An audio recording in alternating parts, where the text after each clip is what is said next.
Okay, so you've brought in uh, this collection of poems, Right. and looking at them, it's almost like someone took Omar Khayyam's Rubaiyat and wrote in the margins, Yeah.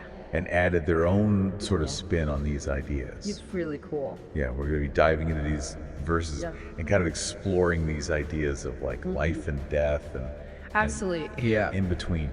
And what I think is so fascinating about this particular collection of poems is that while they draw inspiration from the Rubaiyat, which, you know, a lot of people consider to be a classic exploration of life and death, they don't just reiterate those themes. All right. It's a fresh perspective. It's a new lens through which we can examine some Yeah. of these really timeless questions. We love that.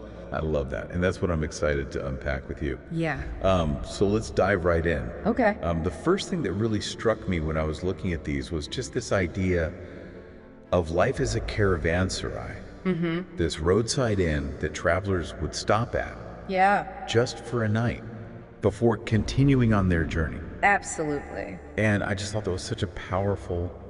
It is. Is it? Yeah, and it speaks to, you know, that feeling of constant coming and going, the impermanence, you know, the always sort of transient nature of our existence. And Right. there's that one line that I love that says, this caravan of life passes mysteriously, Oh, wow. which I think really captures that sentiment. Well, yeah. That, you know, we are all just passing through, like those travelers seeking a night's rest in the caravanserai. Right. And it's not just our individual journeys, it seems like. Right. You know, because there's all this talk about sultan after sultan Yeah. passing through this caravanserai of life. Right. Like each one represents a different age or a different.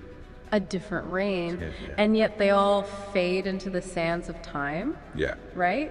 I mean, it's that same Yeah. message that we find in the Rubaiyat, right? Yeah. This idea that worldly power possessions, they're all fleeting. Right. You know, think about those famous lines, Yeah. fill the cup, Right. grasp the rose. Right. These poems, I think they're tapping into that same vein. Right. They're urging us to not get too attached to the material world or to these illusions of permanence, because like those travelers, like those sultans, none of it lasts. So it's like instead of clinging to any of these things Yeah. that fade, we should be present for the journey itself. Precisely. Yeah. It's recognizing that we are all a part of this continuous flow of life and death.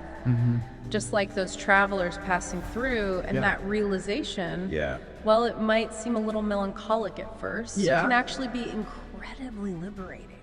Yeah, it's like we're not fearing that flow of time, but we're embracing it. Exactly. The beauty of impermanence. Yes. And that kind of brings us to those recurring references to Jamshid and Bahram, Right. these figures shrouded in Persian legend. Yeah. I'll be honest, I had to do a little digging to fully grasp their significance. Yeah. So we've got these figures, Jamshid and Bahram, appearing throughout these poems, and it feels like It's like they hold a key they hold a key. to another layer Yeah. of the deeper meaning. So who are these guys? Right. And why do you think the poet chose them? So Jamshid, he's this legendary king Okay. from Persian mythology, often depicted as a ruler of like incredible splendor, wisdom. Uh-huh.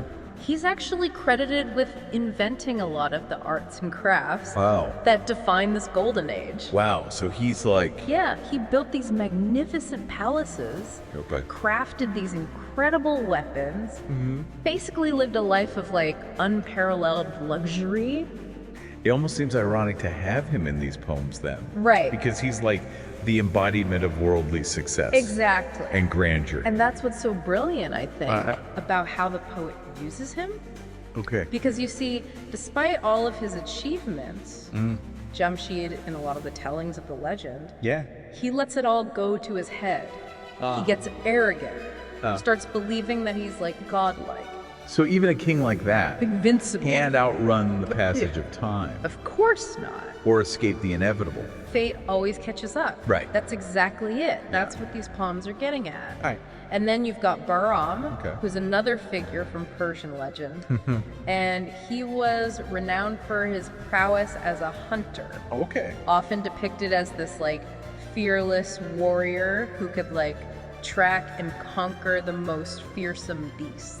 So we've got a king representing worldly power Yes. and a hunter symbolizing Human strength. strength and courage, Courage. but both of them Yes. still subject to fate, just like us. Exactly. They're both part of that caravan. It's like that line, engraved is the end of your earthly sigh, 6 sides surround, 5 are dirt, 1 is sky. Yeah. It's like, It's stark. it's chilling. It's this very blunt, Yeah. maybe even jarring reminder Yeah. of our own mortality. Yeah, it's like they're not shying away from death at all. No, they're not. It's like they're They're leaning in. leaning right in Yeah. and exploring it. And they use such vivid imagery too. They do. It's like they're really trying to force us to confront this reality Hmm. of our own mortality. Yeah. But it's interesting though, right? Yeah. It's like they acknowledge that Yeah. and then they're like, okay, take a breath. It's almost like that breath of fresh air Yeah. after a storm. And then there's like a turn. Yeah. It's not all doom and gloom. No, they don't leave us Yeah. wallowing in despair. It's Yeah. like, come on, we Yeah. gotta do something with this. What's the call to action? Right? It's like- right. Okay, you're gonna die Exactly. But this is yours. this moment, right Uh-huh. now. Yeah, seize it. Yeah. This is it. And the way they describe it too, it's like, I know, right? it's so captivating. Yeah. Ah, my beloved, fill the cup that clears today of past regrets and future fears.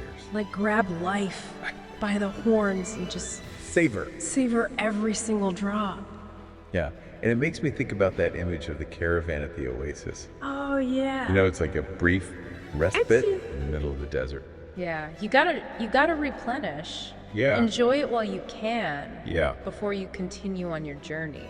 It's like, even though we know where we're going, Right. there are these moments of beauty, Exactly, those little oases. the joy, the chance to like, Right. It's recognizing that yeah, and cherishing it.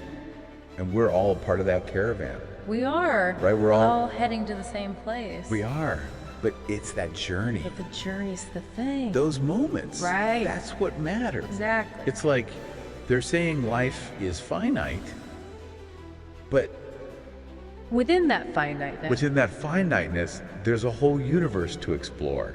It's true. It's a beautiful way to look at it. Yeah. So if these poems were like messages from the universe, what would you take away? You know, for me, it's just that reminder to really be present. Yeah. You know? Yeah. Like just to appreciate those little things. Yeah. The weight of a dewdrop on a leaf. The warmth of the sun, The warmth of the sun on your skin. The sound of laughter in a crowded room. just that wonder, Yeah. recognizing that even though it's impermanent, Right. it's still a gift. Life is a gift. Well said. Thank you. And that's our deep dive for today. Yeah. We'll be back next week with a brand new collection. Looking forward to it. Until then, thanks for listening.